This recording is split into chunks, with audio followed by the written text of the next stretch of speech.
मसीह में आप सबकी सलामती हो। आइए आज हम खुदा के क्वाइट टाइम के बारे में देखेंगे कि खुदावन आज सुबह हमसे क्या बात करना चाहता है। दूसरा तवारीख उसका 17 बाब और उसकी 5 से 9 आयत देखेंगे। इसलिए खुदावन ने उसके हाथ में सल्तनत को मुस्तहिकम किया और सारा यहूदा यहोशफत के पास हदिये लाया और उसकी दौलत और इज्जत बहुत फरावान हुई और उसका दिल खुदावन की राहों में बहुत मसरूर था और उसने ऊंचे मकामों और यसीरतों को यहूदा में से दूर कर दिया। और अपनी सल्तनत के 30वें बरस उसने बिनखेल और अब्दिया और जिक्रिया और नतनीएल और मिकाया को जो उसके उमरा थे यहूदा के शहरों में तालीम देने को भेजा।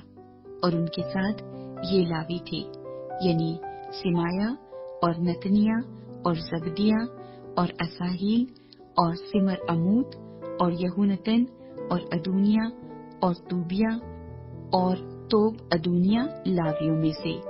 और इनके साथ अलसमे और यहूराम काहिनों में से थे। सो उन्होंने खुदावंद की शरीयत की किताब साथ रखकर यहूदा को तालीम दी और वो यहूदा के सब शहरों में गए और लोगों को तालीम दी।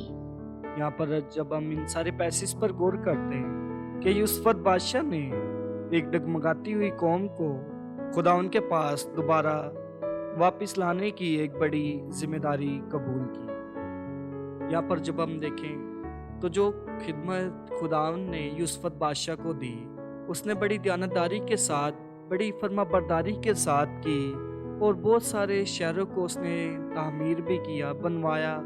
और यहाँ पर जब हम देखें तो उसने बड़ी दीनदारी के साथ इबादत खाने की जगहों को भी महफूज किया और खुदावन के नाम और जलाल के लिए इस्तेमाल करता गया।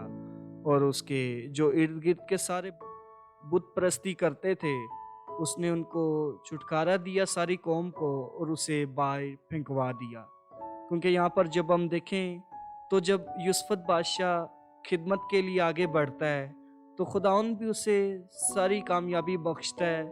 जिस काम में वो आग लगाता उसी काम में खुदावन उसे सरफराज करता था, अपनी बरकतों से नवाजता था। आज जब हम अपनी ज़िंदगियों पर गौर करें कि आज इस क्वाइट टाइम के वसीला से आज हमने क्या बात सीखी है।